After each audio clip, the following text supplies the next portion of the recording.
اون کی چادر پہنی، اس کے بعد کنویں سے پانی نکالا. یہ کون ہے؟ گورنر سے کام لے رہے ہیں. یہ کہ ایک طوفان بپا ہو جاتا ہے کہ ہم سے زیادہ اچھا کوئی نہیں، ہم سے زیادہ صادق کوئی نہیں، ہم سے زیادہ امین کوئی نہیں، ہم سے زیادہ عادل کوئی نہیں. بہرحال یہ صادق اور امین کی ٹرم پہ بھی مجھے بڑا اختلاف ہے.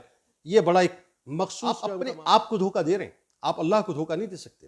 جس طرح سے یہ سیلاب کا پانی لوگوں کا گھر بہا کر لے گیا ہے نا، خدا نہ خواستہ آپ کے مکر کا پانی جو ہے نا، کل آپ کے اقتدار کو بھی، یعنی جو لوگ اقتدار میں رہے یا اقتدار میں ہیں، جو مکر کر رہے ہیں، ان کو بہا کے لے جائے گا، پتہ بھی نہیں چلے گا. مسئلہ سارا یہ صاحب کہ کسی ریاست کے لیے اس سے زیادہ الحمدللہ رب العالمین والصلاة والسلام علی سید الانبیاء والمرسلین. تمام دیکھنے والوں کو جنید اقبال کی جانب سے انتہائی محبت کے ساتھ السلام علیکم. مجھے لگتا ہے ناظرین کہ جس طرح سے ہمارے یہاں کالجز میں اور یونیورسٹیز میں یا اسکولز میں کچھ سبجیکٹس کمپلسری سبجیکٹ ہوا کرتے ہیں اور کچھ آپشنل ہوا کرتے ہیں، مجھے لگتا ہے کہ شاید ان حکمرانوں کو جن کو ہم منتخب کر کے ایوانوں میں بھیجتے ہیں، ان کے لیے بھی ایک کمپلسری سبجیکٹ ہونا چاہیے جو کہ خلفائے راشدین کے ادوار پر مبنی سبجیکٹ ہو. یعنی جب تک جو شخص ایوان میں جانا چاہتا ہے، ووٹ لے لیا، منتخب ہو گیا، لیکن اس سے پہلے ایک پیمانہ ہونا چاہیے کہ جب تک وہ خلفائے راشدین کے ادوار کو باقاعدہ نہ پڑھ لے اور اس سبجیکٹ میں پاس نہ ہو جائے، اس وقت تک اسے نہیں جانا چاہیے اسمبلیز میں. کیونکہ اتنی سفاکی، اتنی بے حسی اور اتنی خود غرضی جو ہے وہ اس دور میں جو دیکھنے کو مل رہی ہے، آپ یقین مانیے میں انگشت بدندہ ہوں، میں حیران ہوں. یعنی انسان اتنا بھی سفاک ہو سکتا ہے، یعنی انسانیت اس حد تک جو ہے وہ گر سکتی ہے، یا یوں کہیے کہ کرسی کی طاقت کی رمق کے اندر، چمک کے اندر اس حد تک ہم کھو سکتے ہیں کہ صاحب اب لوگوں سے ملنا، ان کی دادرسی کرنا اب باقاعدہ پولیٹیکل یعنی اسکورنگ کے لیے جو ہے وہ استعمال کیا جا رہا ہے. عالم یہ ہے کہ ہماری تصویر جو ہے وہ سوشل میڈیا پر آ جائے، ہماری تصویر جو ہے وہ اپنے الیکٹرانک میڈیا کے اوپر آ جائے، صرف اس لیے ملا جا رہا ہے کہ ہم اپنے اپوننٹ کو جو ہے وہ کسی طرح سے نیچے دکھا دیں، ایک دوسرے کو جو ہے نیچے دکھانے کے لیے لگے ہوئے ہیں. اور جذبات کے کن سے کھیل رہے ہیں؟ ان کے جذبات سے کھیل رہے ہیں جو اپنا سب کچھ لٹا چکے، جو آپ کی آس میں بیٹھے، جو آپ کے آسرے میں بیٹھے، جنہوں نے آپ کو ووٹ دے کر منتخب کر کے بھیجا. میں سب کی بات کر رہا ہوں، میرا کسی پولیٹیکل پارٹی سے کوئی تعلق نہیں. جو اچھا کام کر رہے ہیں اللہ ان کو کامیاب کرے، ان کے لیے بہت ساری دعائیں ہیں، لیکن میں صرف ان کی بات کر رہا ہوں جو مکر کر رہے ہیں. یاد رکھیے گا، آپ اپنے آپ کو دھوکہ دے رہے ہیں، آپ اللہ کو دھوکہ نہیں دے سکتے. جس طرح سے یہ سیلاب کا پانی لوگوں کا گھر بہا کر لے گیا ہے نا، خدا نہ خواستہ آپ کے مکر کا پانی جو ہے نا، کل آپ کے اقتدار کو بھی، یعنی جو لوگ اقتدار میں رہے یا اقتدار میں ہیں، جو مکر کر رہے ہیں، ان کو بہا کے لے جائے گا، پتہ بھی نہیں چلے گا. مسئلہ سارا یہ صاحب کہ کسی ریاست کے لیے اس سے زیادہ گھناؤنی اور کیا بات ہو سکتی ہے کہ چند افراد کے پاس سامان تعیش موجود ہو، یعنی وہ اشرافیہ میں ایسے ہوں جو کہ ساری کی ساری آسائشیں حاصل کیے ہوئے ہوں، آرام ان کے پاس موجود ہو، وسائل ان کے پاس موجود ہوں، ذرائع ان کے پاس موجود ہوں، اور لاکھوں کروڑوں لوگ ایسے ہوں کہ جن کے پاس پیٹ بھرنے کے لیے 2 وقت کی روٹی تک موجود نہ ہو، جن کے پاس تن ڈھانپنے کے لیے موٹا کپڑا تک موجود نہ ہو. یعنی اس سے زیادہ مکروہ بات اور کیا ہو سکتی ہے کہ حکومت وقت عالی شان بنگلوں میں رہے. یعنی جو حکام ہیں، جو حکمرانی کرنے والے لوگ ہیں، وہ ہر دور کے اندر اپنے محلات میں رہیں، اپنے بنگلوز کے اندر رہیں، اپنی پرتعیش زندگی گزاریں، اور ہزاروں لاکھوں لوگ ایسے ہوں جن کے پاس سر چھپانے کے لیے جھونپڑی تک موجود نہ ہو اور وہ کھلے آسمان کے نیچے موجود ہوں. یعنی اس سے بڑی تکلیف دہ اور کیا بات ہوگی کہ ان کو اس بات کا بھی خوف نہیں رہا کہ کل بروز محشر ہماری پکڑ ہوگی. یعنی یہ شرف ذہن میں رکھیے گا، صرف اسلام کو حاصل ہے، لیکن پرابلم کیا ہے؟ ہم نام کے مسلمان ہیں، ہم کام کے مسلمان نہیں ہیں. معذرت کے ساتھ مجھے یہ کہنے دیجئے، یعنی اسلام نے بنیادی طور پر یہ بتلایا کہ مصارف کے لحاظ سے ایک عام آدمی اور والی ملک ہم پلہ ہوگا. مدینے کا حکمران آپ جانتے ہیں چٹائی کے اوپر سویا کرتے تھے اور ان کے جسم مبارک پر داغ پڑ جایا کرتے تھے. حضرت عمر فاروق رضی اللہ تعالیٰ عنہ نے ایک موقع پر خود ہی اپنے مصارف بتلائے تھے، اور کیا بتلائے تھے ذرا سنیں. یعنی ایک حکمران وقت جو 22 لاکھ مربع میل پہ حکومت کر رہے ہیں، انہوں نے کوئی لیوش لائف اسٹائل نہیں مانگا تھا. یہ نہیں کہا تھا کہ مجھے بہت زیادہ لیوش لائف اسٹائل چاہیے کیونکہ میں 22 لاکھ مربع میل کے اوپر حکمرانی کر رہا ہوں، بلکہ آپ نے ایک سادہ سی بات کی تھی، اور سنیے وہ کیا کی تھی. آپ نے فرمایا تھا میں خود تمہیں بتاتا ہوں کہ بیت المال سے مجھے کس قدر لینا چاہیے. پھر آپ کہتے ہیں کہ 2 جوڑے کپڑے، ایک موسم سرما کا، ایک موسم گرما کا، ایک سواری جس پر حج اور عمرہ ادا کر لوں، اور قریش کے ایک متوسط حال آدمی کے اخراجات اپنے لیے مانگتا ہوں اور اپنے اہل و عیال کے لیے مانگتا ہوں. اس کے بعد عامت المسلمین میں سے میں ایک فرد ہوں. جن حالات سے ایک عام آدمی کو سابقہ پڑے گا انہی حالات سے میں بھی دوچار ہوں گا. یہ خلیفہ وقت نے بنیادی طور پہ بتایا. مجھے کوئی لگژری نہیں چاہیے، کوئی مرات نہیں چاہیے، کچھ نہیں چاہیے. اسی طرح اب ذہن میں رکھیے یہ طریق چاروں خلفائے راشدین کا رہا ہے. چونکہ میں حضرت عمر فاروق رضی اللہ تعالیٰ عنہ کی مثال اس لیے دے رہا ہوں کہ آج پورا ویسٹ جو ہے آپ کو فالو کر کر کے ترقی کے مدارج طے کر گیا. خاص طور پہ جو فلاحی ریاست کا تصور ہے وہ لے کے آج مغرب کہاں پر کھڑا ہے. اور مطلب تف ہے ہمارے اوپر صاحب، تف ہے ہمارے اوپر کہ حضرت عمر فاروق رضی اللہ تعالیٰ عنہ ہمارے ہیں، ہم نے ان سے کچھ حاصل ہی نہیں کیا، اور یہ صاحب برانڈڈ سوٹس پہن کے جو ہے وہ سیلاب زدگان کے پاس جایا کرتے ہیں. اسی طرح اگر خلفائے راشدین کی بات کریں تو ذہن میں رکھیے کہ تمام خلفائے راشدین بہت کڑی نگرانی رکھا کرتے تھے اپنے عمال کی، اپنے گورنرز کی، اپنے تمام منتخب کیے ہوئے لوگوں کی، یعنی سخت احتساب ان کا ہوتا تھا. حضرت عمر فاروق رضی اللہ تعالیٰ عنہ اپنے ہر عامل سے عہد لیتے تھے، یعنی اپنے ہر گورنر سے یہ عہد لیتے تھے کہ وہ عیش و عشرت کی زندگی سے مکمل طور پر اجتناب کرے گا. پھر آپ یہ عہد لیتے تھے کہ ریشمی لباس نہیں پہنے گا، ریشمی لباس نہیں پہنے گا. آج ہم برانڈڈ سوٹس کے بغیر باہر نہیں نکلتے. وہ عہد لیتے تھے کہ چھنا و آٹا نہیں کھائے گا. آج ہم بڑے بڑے ریسٹورانٹس کے بغیر جو ہے وہ چلتے نہیں ہیں.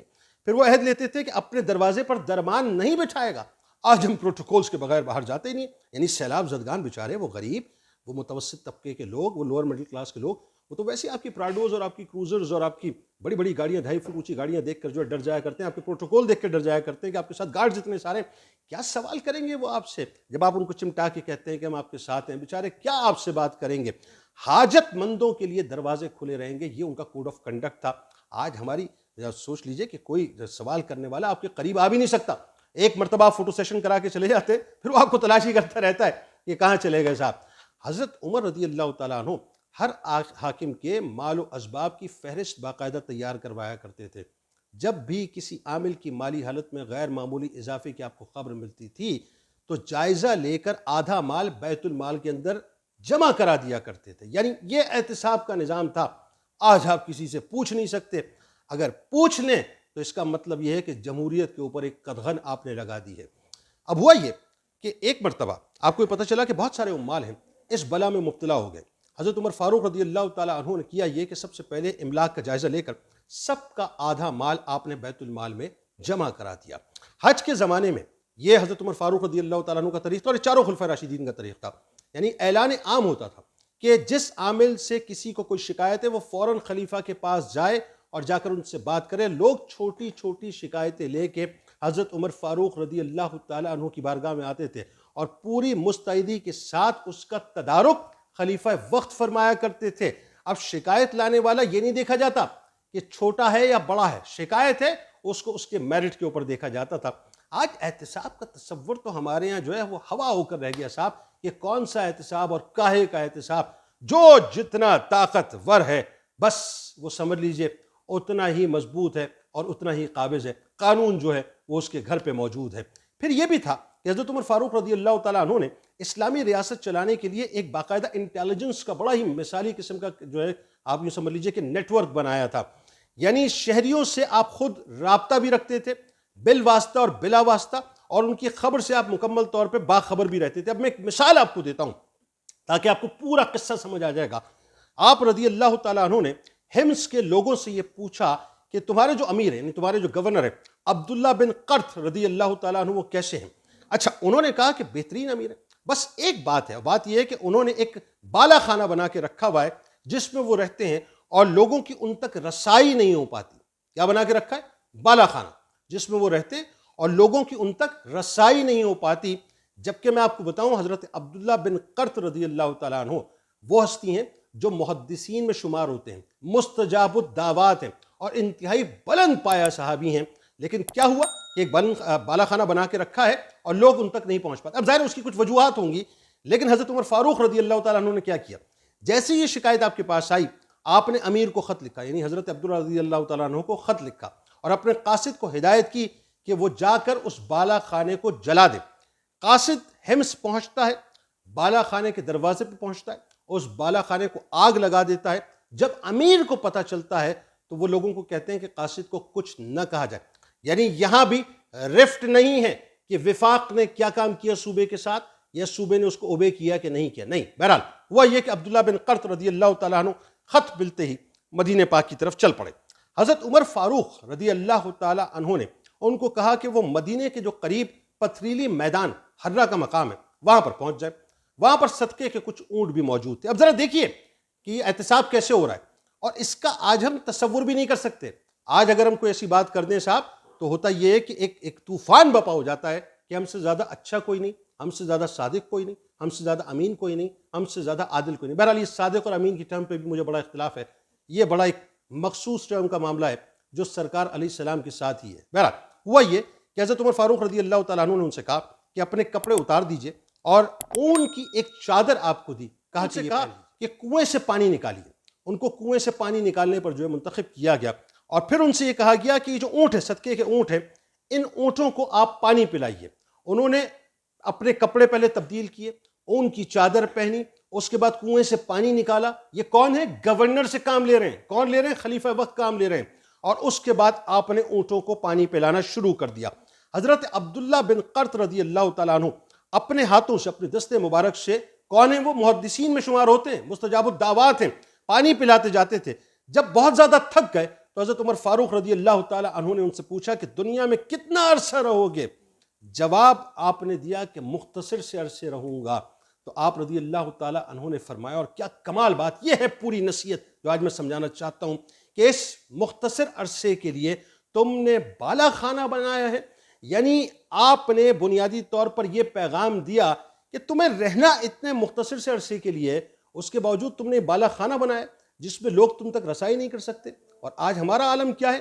ہمارا عالم یہ ہے کہ بڑے بڑے بنگلوز اور بڑے بڑے محلات ہمارے ہیں، ہمارا جو پیٹ ہے، اس کی جو آگ ہے وہ ختم ہی نہیں ہوتی۔ یعنی ایک ایسی جہنم بن چکی ہے کہ کروڑوں اربوں ڈالرز اس پیٹ کے اندر چلے گئے لیکن ہماری آگ ختم نہیں ہوتی۔ قصہ مختصر یہ کہ حضرت عمر فاروق رضی اللہ تعالیٰ عنہ نے اس گورنر کو، یعنی ان کو تنبیہ کی، اور حضرت عبداللہ بن قرط رضی اللہ تعالیٰ عنہ کو جب تنبیہ کر دی تو پھر آپ نے فرمایا کہ جاؤ، جا کر واپس اپنا کام کرو۔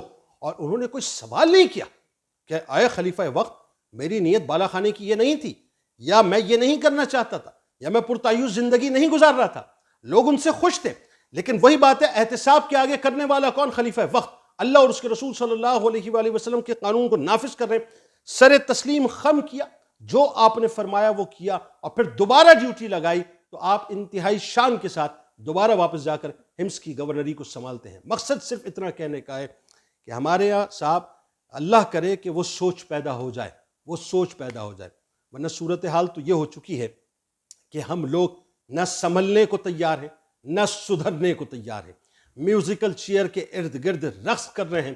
یقین مانیے گا، یہ کرسی آپ کو کہیں کا نہیں چھوڑے گی اگر خلق خدا کی بد دعائیں آپ کے ساتھ ہیں، اور اس کرسی کو اللہ تعالیٰ دوام دے گا اگر خلق خدا کی دعائیں آپ کے ساتھ ہیں۔